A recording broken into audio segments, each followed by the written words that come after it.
Hi everyone, Namaste. My name is Amish Tripathi. I'm Director of the Nehru Center and Minister of Culture and Education at the High Commission of India. Firstly, a show of hands, for how many of you is this the first time at the Nehru Center? Okay, a reasonable number. So let me say what I usually say to those who've come here for the first time. Please do come again. Uh, and more importantly, you may not know this, but you're technically on Indian soil because this is a part of the Indian High Commission. So welcome to India. Uh, Besides being director of the Nehru Center, one of my most important identities is that I was an old friend of Aparna's. Now, that's not the reason she's doing the event here. There's no nepotism here. Uh, the reason is actually when we reconnected after many years. I knew her in college. We were from the same gang, and I am 48, Aparna is only 30. So we were magically in the same time zone in college. But I always knew her as a warm, kind, uh, loving, uh, generous, really wonderful friend. That's how I remember her. And I met her again many years later, and I added the word brave to how I would describe her. Not something that I used to think of her earlier. And the reason for that is something that's peculiar to those of us who are from the subcontinent, those of us who are Indians. I'm an Indian, so I can say it. There are many strengths that we Indians have. We are very hardworking. We work 7 days a week. Work-life balance is a nonsensical concept that we think the Westerners invented. There are many strengths that we have. Knowledge focus, there are many strengths. One of the downsides, and we are Indians, we should acknowledge it. One of the downsides is there are some issues we just prefer to sweep under the carpet. We just pretend those things, no, they don't happen. They don't happen in our way, in our community. And are among those issues that we ignore is the issue of mental health. And therefore, what I found Aparna doing is so brave and is so needed for our community, for the Indians. And I find that this is not just an issue for Indians in India. I find that's an issue for Indians outside of India as well. We are all the same culture. We all have the strengths and the weaknesses of the mother culture. And the first step in handling an issue is acknowledging that there is an issue. And for that, I am now also an admirer of Aparna's and her strength in taking this up. And with this very small introduction of how my description of her has expanded, if I may call my friend Aparna up on stage, and then I'm going to sit here and be witness.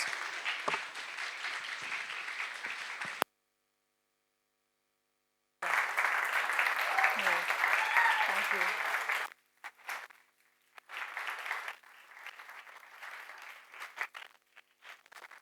You know, thank you so much for the invitation to be here. It's an honor, it's a privilege. It's also the best possible reason to keep visiting London and coming back and doing events. But actually what it is a fantastic party. It's a reunion party, I think, for me, Amish, because there's so many people in the audience that I'm connecting with after years or old friends. So it's just been an absolutely fantastic occasion to do that. So very, very special evening. I want to thank my family, particularly for being here, my aunt and uncle, Mukesh and Ruchi, my maternal side. I really want to take a moment also to thank my grandparents, who, they brought me to the Nehru Center when I was young. They've taken me to places in London like this. I really hope that I'm making them proud today. And thank you all, everybody at the Nehru Center, especially Pranjula, who I think I must have sent nothing less than 50 emails. And after which she decided that she's not going to show up today because she's had enough. And all of you, because I know it's half term, you have so many more claims on your time, but for being here and to talk about mental health is really amazing. So a little bit about Chemical Khichdi. It came out about a year ago, and since then I've had incredible feedback. I've had a lot of opportunity to talk about it.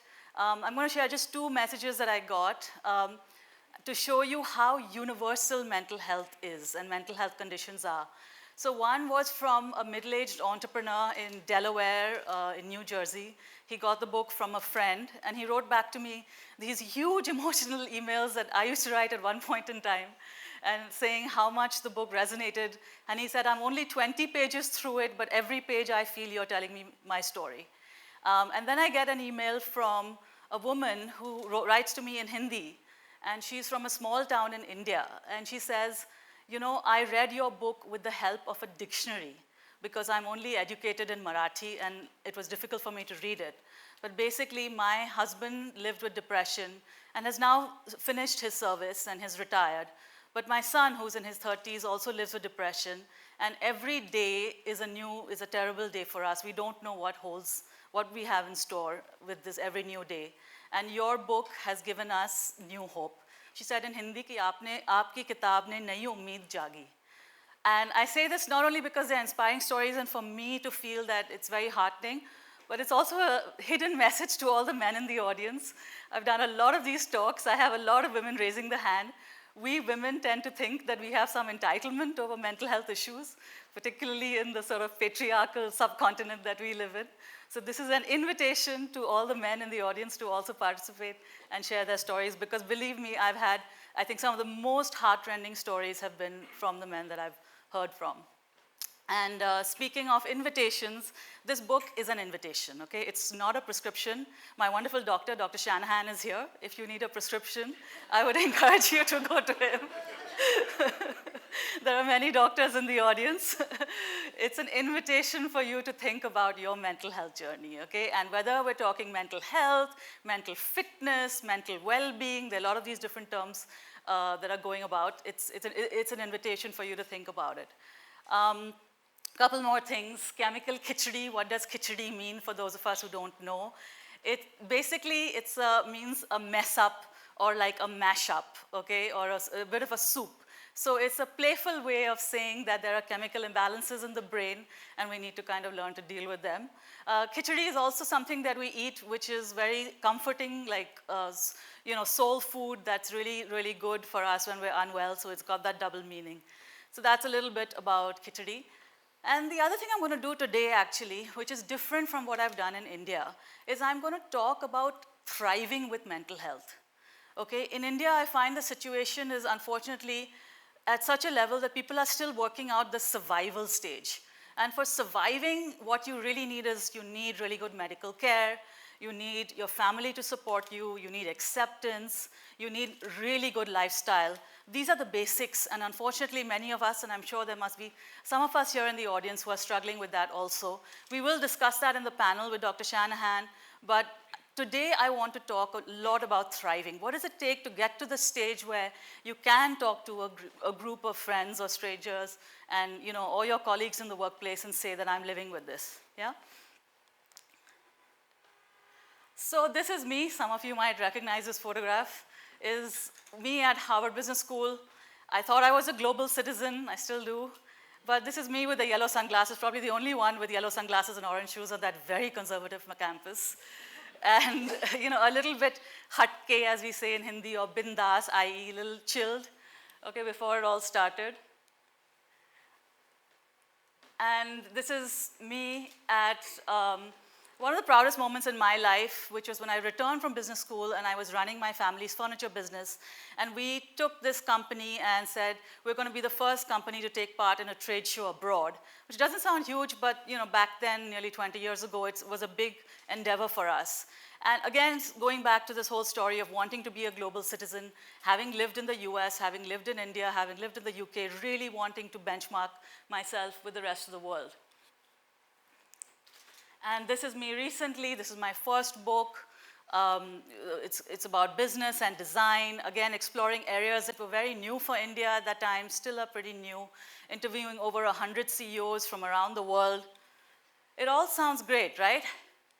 And this is me teaching. And I teach this course, which is really, really fun. It's called Netflix and the Art of Design Writing. And it's all about communication and teaching designers how to write. So it all looks great, right? I mean, having studied at Oxford and Harvard and written books and being published and, been a CEO. But this is me when I'm unwell. This is a picture that, oops, no. Can we just have some help on that?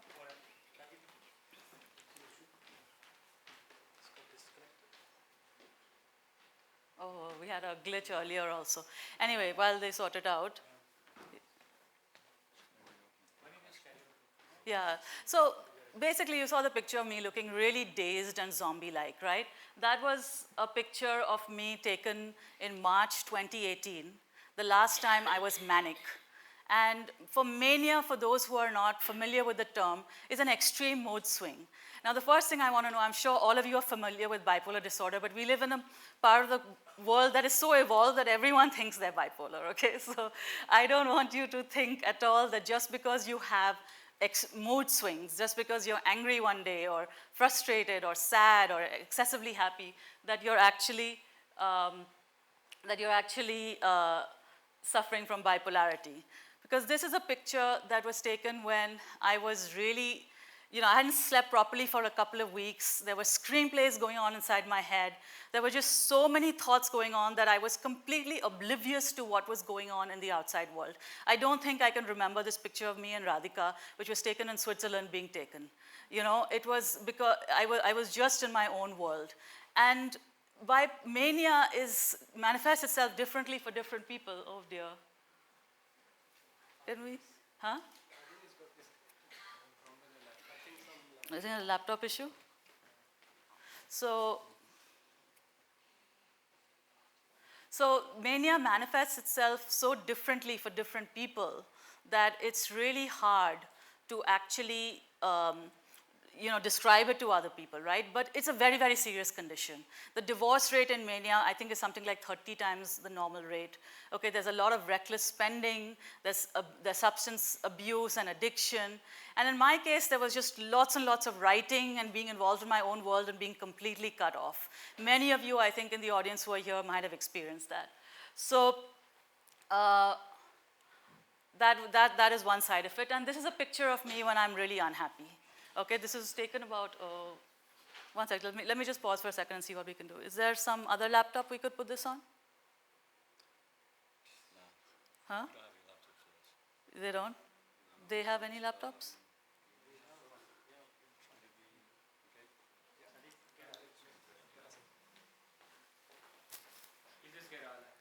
I tell you what, yeah, keep it on. Just keep it on for this, for me like this, and let's see, otherwise if it doesn't change.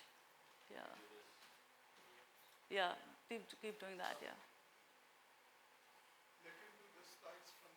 yeah. Yeah. I'll tell you when to switch. So just scroll down, yeah. So this is, just scroll down.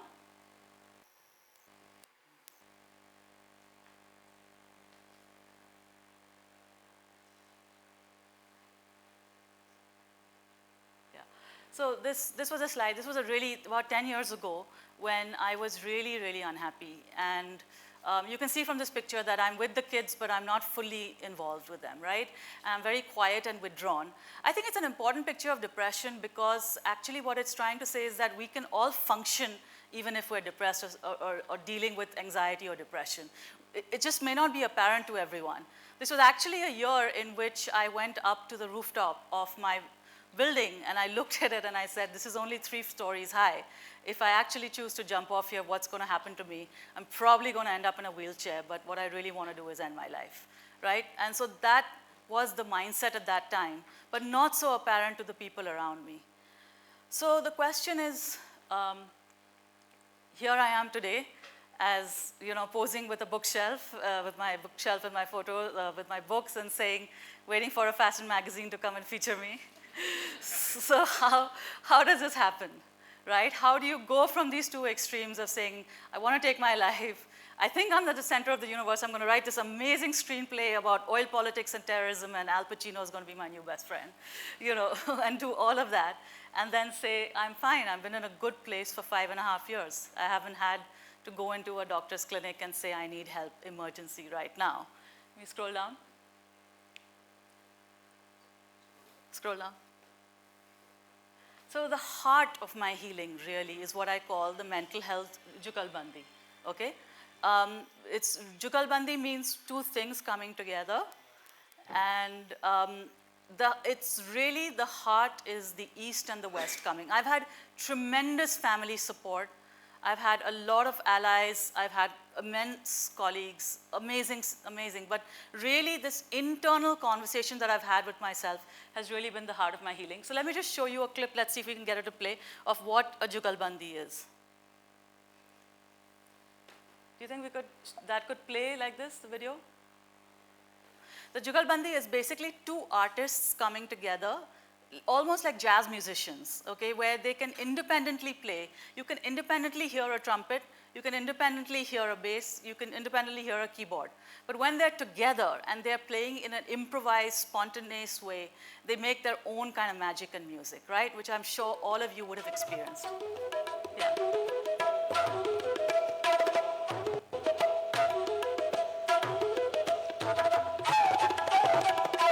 And this is completely improvised. They're following each other's tone and tempo. So knowing when to stop together. Just raise the volume. Can you raise the volume? Raise the volume.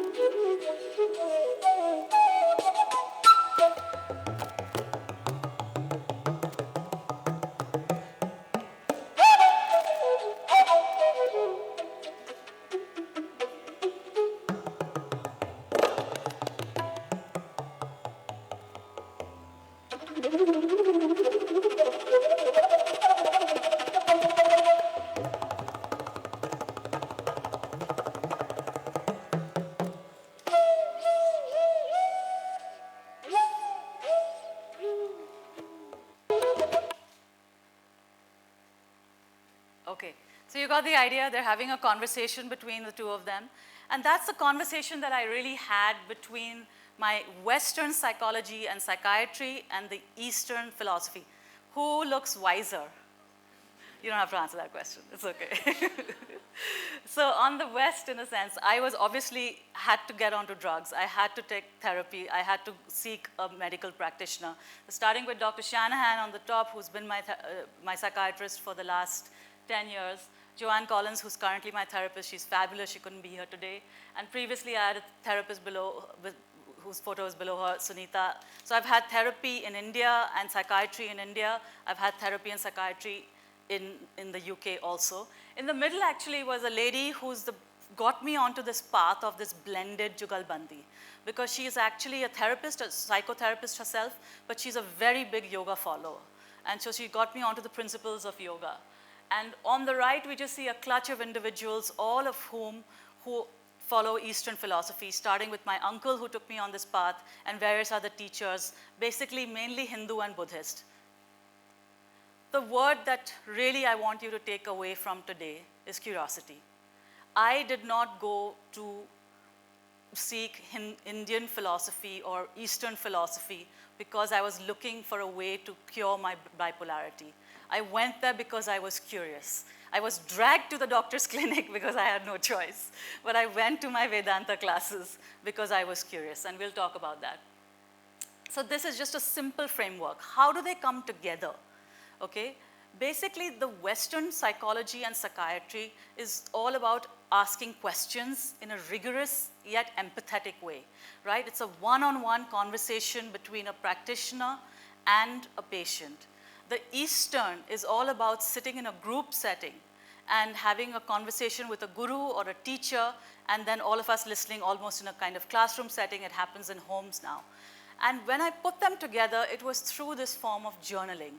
And the curiosity that started was really about having a conversation with myself that reflected these other two conversations that were happening.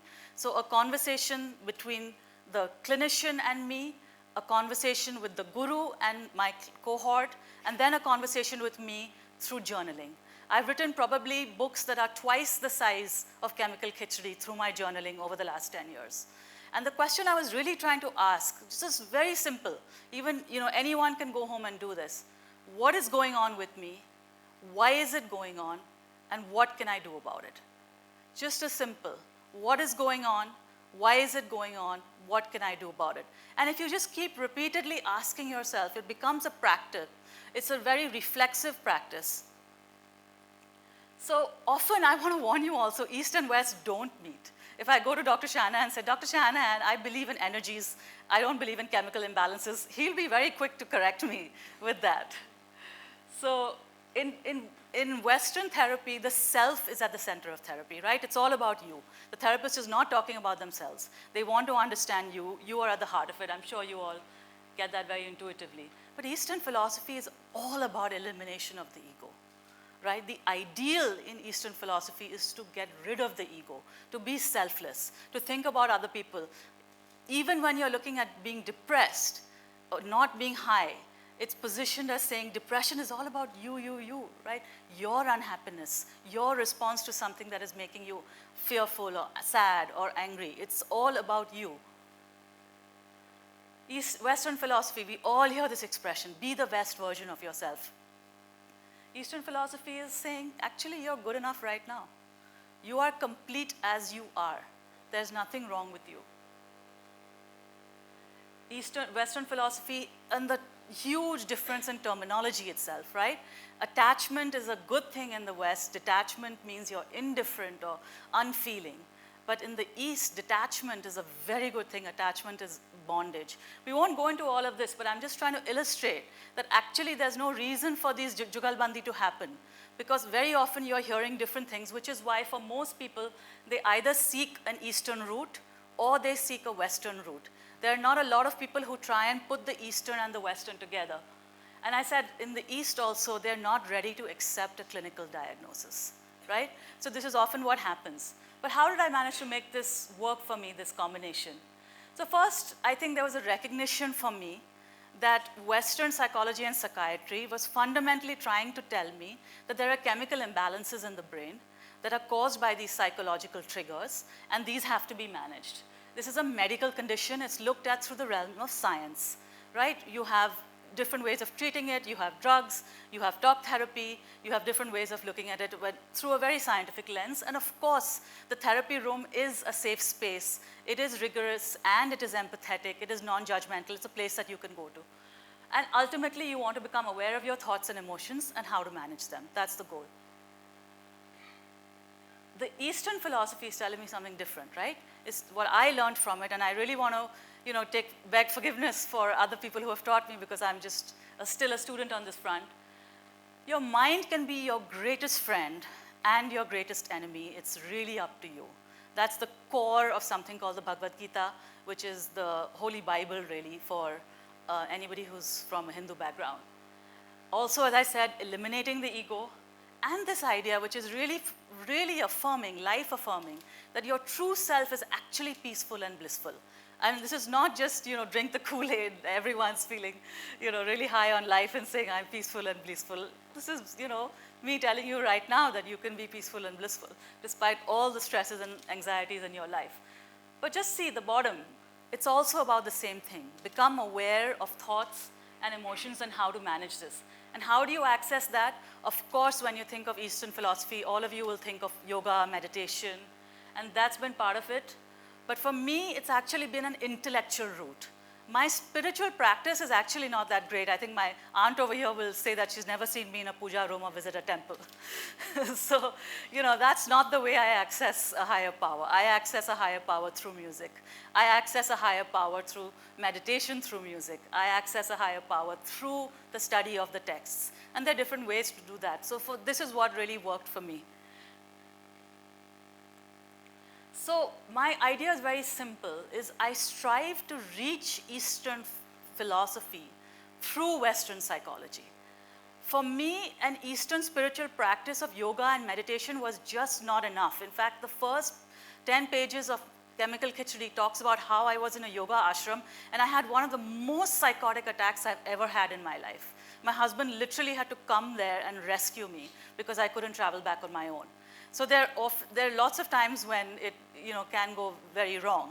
So but it wasn't a spiritual practice that led me to this Eastern philosophy, but it was this one-on-one interrogation in that therapy room, asking myself these questions. having this Joanne ask me questions like, what does rest look like for you, Aparna? Or you have a dream, what is that dream asking of you? Really questions that got me thinking, right? Questions that I ask myself a lot. What is happiness for me? What is success for me? What is actually causing these mood swings? But there was always the idea that I want to be that person. And let me tell you that, as I said, there have been times when this hasn't worked. There have been times when drugs haven't worked. I've talked about it in the book. There have been times when the spirituality has gone an extreme.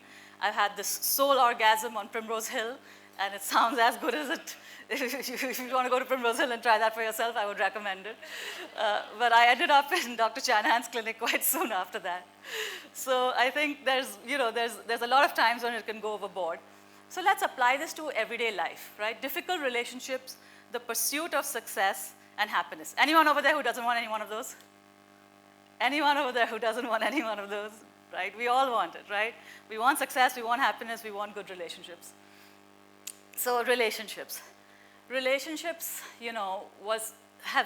has been a journey in learning about detachment and being able to observe emotions.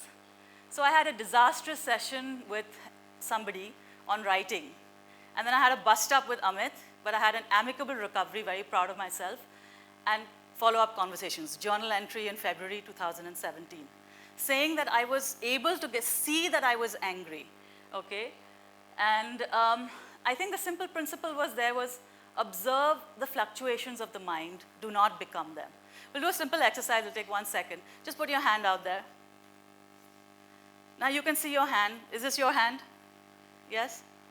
Is this hand a part of you? Yeah. Is it all of you? No. Imagine if you're really angry, okay? Imagine if there's a rock in your hand, in that same hand. Imagine if you can say that that rock is my anger. Now would you say that you are angry or the rock is angry? Can you say that you're looking at the rock, you're witnessing that you're angry, and that it's not that you who are angry, right? It's the same thing. It's the same thing of being able to detach from what you're going through and saying that I can see that I'm angry. Yeah, I mean, I was fully prepared. If this laptop hadn't worked, I would have done this extempore, okay? We could have just continued having this conversation. So it's just about having, being able to retain that equanimity. But therapy would tell me, and this is how the East and West work, that when you have a really difficult relationship in your life, you should draw boundaries. You should feel safe. You should maybe, detach from that person. What I have learned is to have affection without expectations. So I had a very difficult relationship with my life with somebody who was supposed to be like a mentor to me, but they actually disappointed me in every way possible. Financially, emotionally, intellectually, they were just not there. And I'm getting agitated, I'm getting irritated, but what's happening to them? Anything? So one could just detach and say, be indifferent. But I learned to detach and reattach. I still, unfortunately, have affection for that person.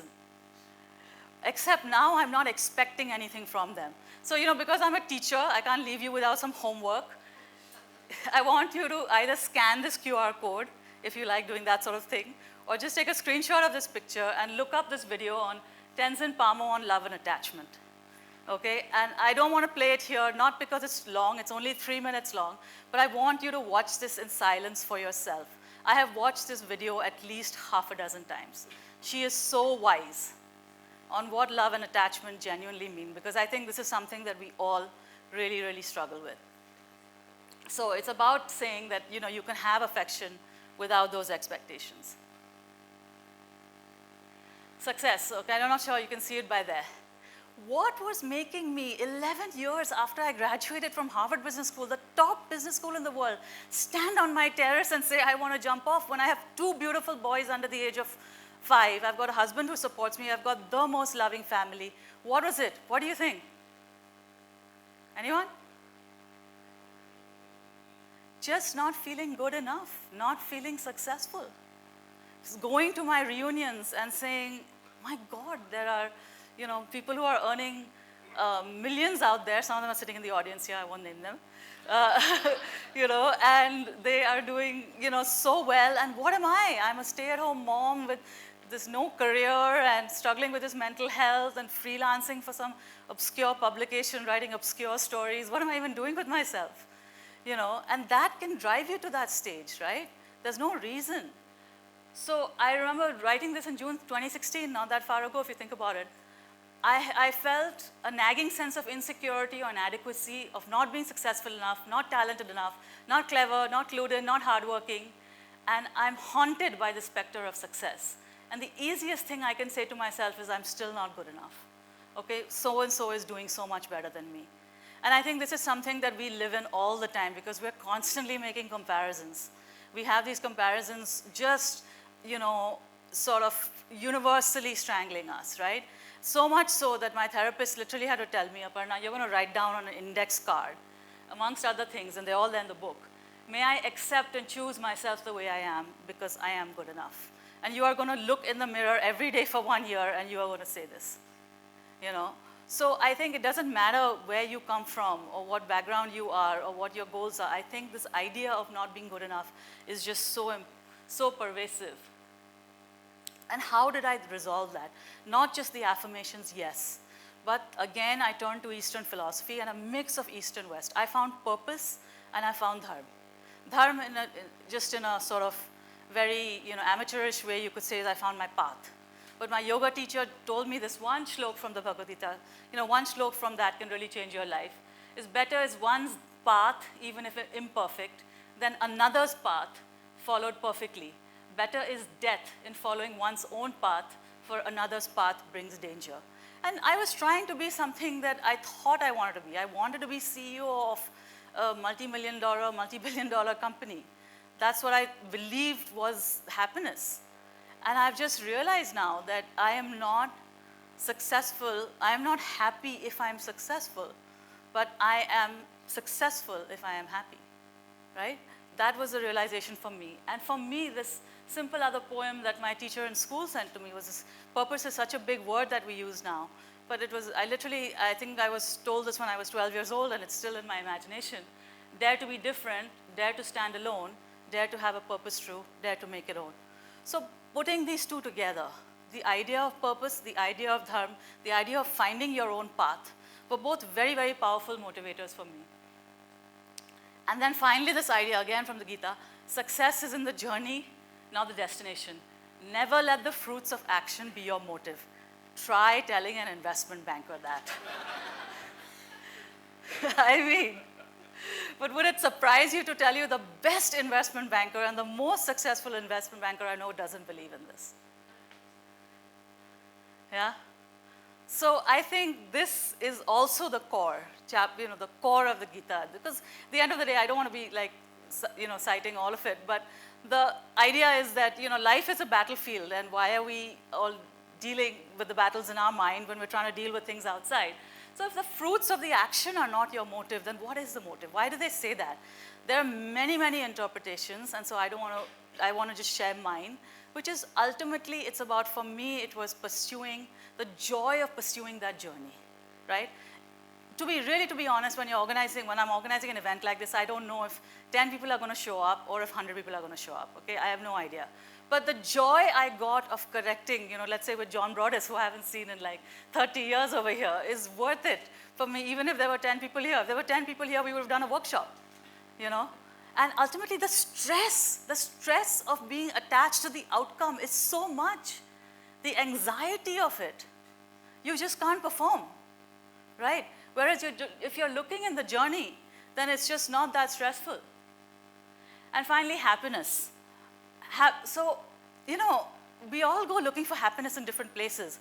And I genuinely thought that highs would make me happy. Okay, it was the high when I was alive, when I thought I could write these amazing screenplays, and when I would win an Oscar, and when I would do all these things, that would make me happy. It took me a long time, Jan 2017, to actually say, do highs make me happy, true or false? False. And just so you know what it's like now for me, it's not that the mood swings have ended. So October 2021, 2 years ago, bipolarity in action. 10 days ago, I was in tears. A selfie that Amu, my son, chanced upon and asked me, what was that about? And today, I'm drafting an email to Oprah, planning Iceland next week, working on my Mint column, planning trips and dinners with my sister Raje, conjuring a new podcast, and everything else that makes my life so full of joy, life, and meaning. Well, 2 points first. Oprah didn't reply.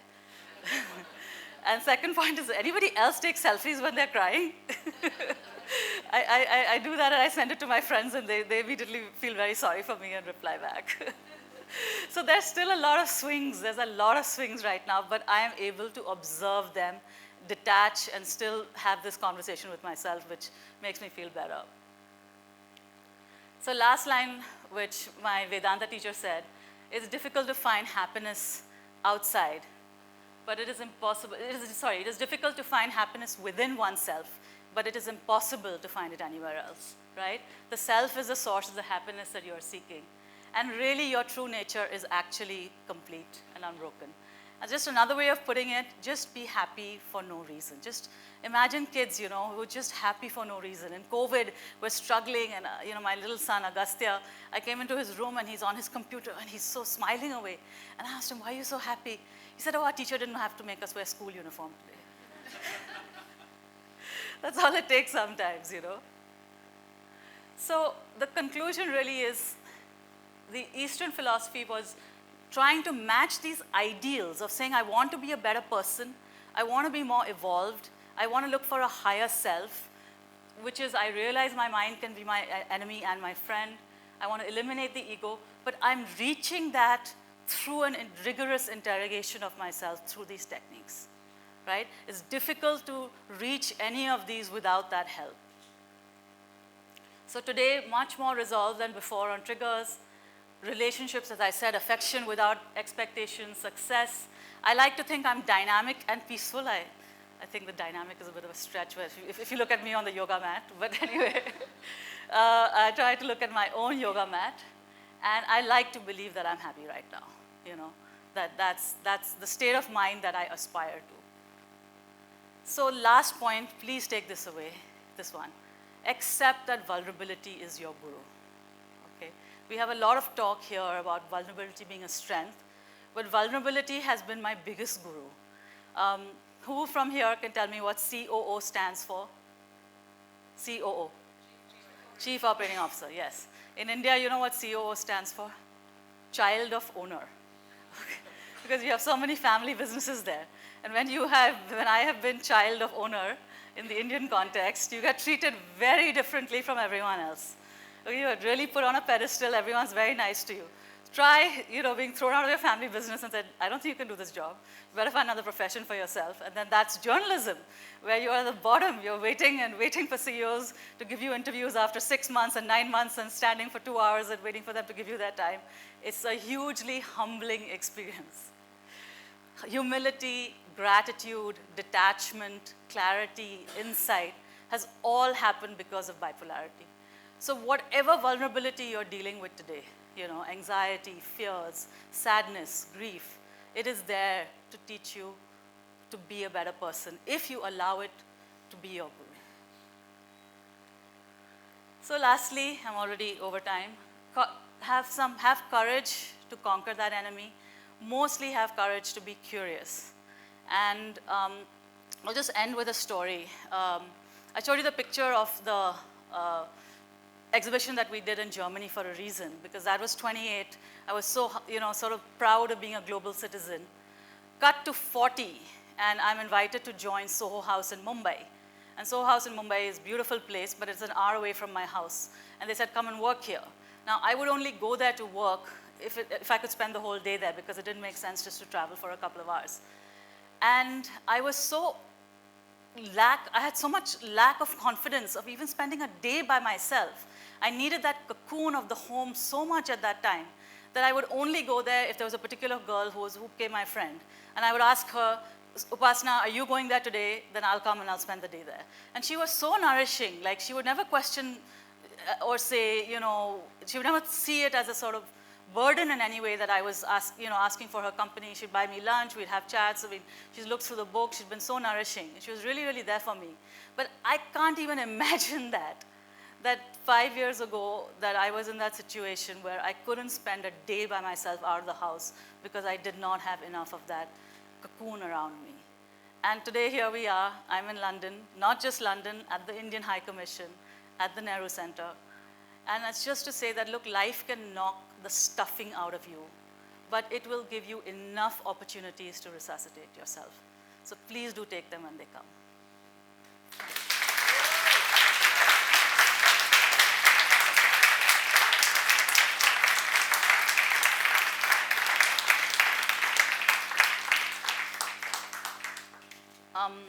Handles, of course, if you want to follow me, I would love that, yes, but also more importantly, if you want to stay in touch and ask me any questions.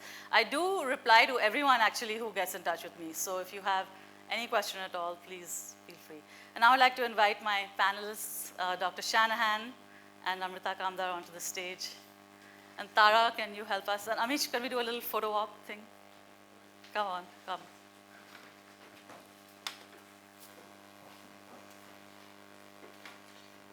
Come here.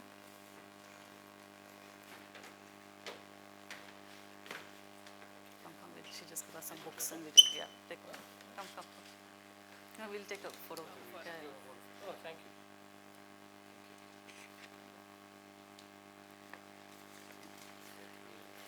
With the book release. Yeah, come. No, you come. No, you should be in the same. Oh, okay, come. Stay. No, can we just We take should one? roll the book. Yeah. Oh, yeah. Yeah, there we go.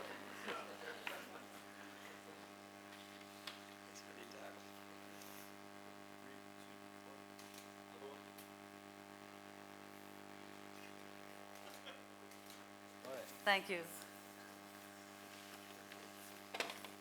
Come, you sit here.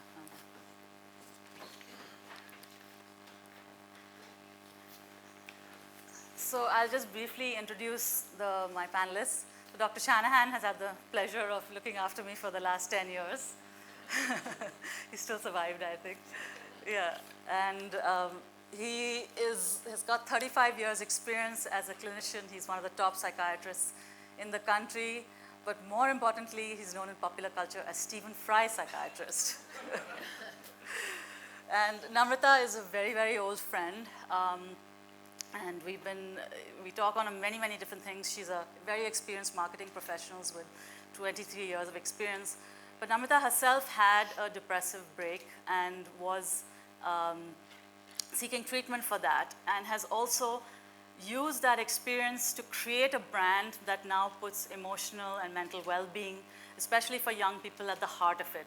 So I just think it's an incredible story of Namrata herself, who has taken her own experiences and created something so positive about it. So I would have loved to hear from both of them. But Dr. Shannon, we'll start with you.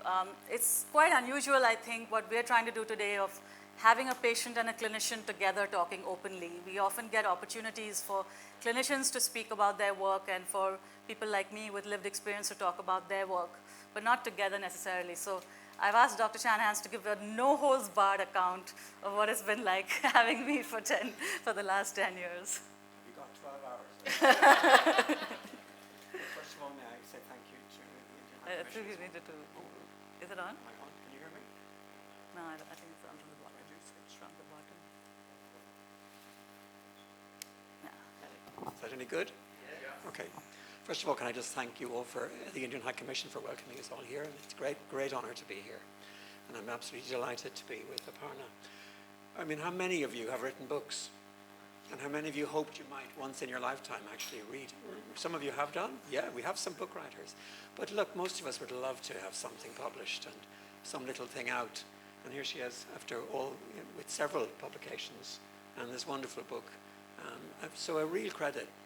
And I was really thrilled to get the invitation to come along to be here today, because watching you start out really not really sure that you ever wanted to get into treatment, actually, and that was a real struggle. And the reason it was a struggle, and as you can see from reading the book, and those of you who know Aparna, is that she has got such an extraordinarily bright and brilliant mind, coruscatingly brilliant mind, and bright people who really feel that they have the world at their fingertips, in my experience, have a real problem letting go of control. And I think for you particularly, it was feeling that somehow you were going out of control. And it's a word that doesn't occur much in the book, but I think it's a really important word. And it is, for any of you why people don't want to take medication sometimes, or don't want to use drugs, is they hate the idea of losing control. And imagine if you do lose control despite yourself. And I think that what people don't appreciate with mental illness is that this starts creeping up on you, and suddenly you're not aware of quite what you're doing, where you stand, the ground is infirm, you're not secure anymore. And this sense of insecurity is really very frightening. And you have a very nice quote from Dryden at the front of your book, but I would beg to quote from Gerard Manley Hopkins, who became extremely depressed himself, and who wrote a poem called No Worse There Is None, talking about depression, pitched past pitch of grief. And then he says, the mind has mountains, cliffs of fall, hold them cheap, may who never hung there. And I think it's a really nice description of what it's like not knowing what it's like to have mental illness. And for us, I'm not trying to say for a second that we here in the West have, and that medication is the answer. Does anyone even know what is going on in the brain? After all, 2023, all the microscopy we have, we still really can't see inside the brain and know what's going on. Wonderful advances in surgery, not huge advances in psychiatry. I think in my fields also of substance misuse, we haven't moved on very much. We have finer medications, the side effects are fewer, but they are still considerable. And I think we have a very long way to go. But what I think we can say is that we are trying to tackle the stigma associated all the time. And even where I come from, for many years, even during my childhood, people who got depression or who got mania were placed with people who were mentally handicapped and and were put in the same hospital because they were just moved out of the way in a way.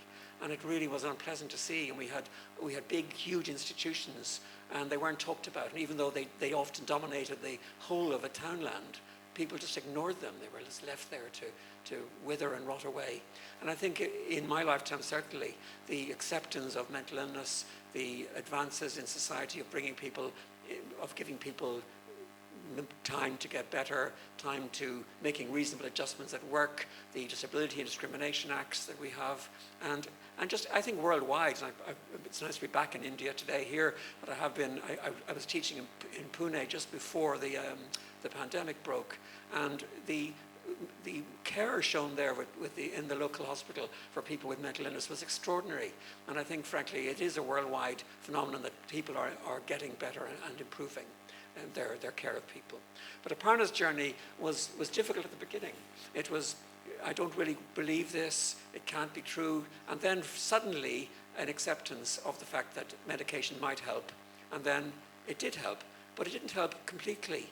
And over the years, year on year, what she writes about are some manic episodes. Well, they were kind of slightly below that in the later stages.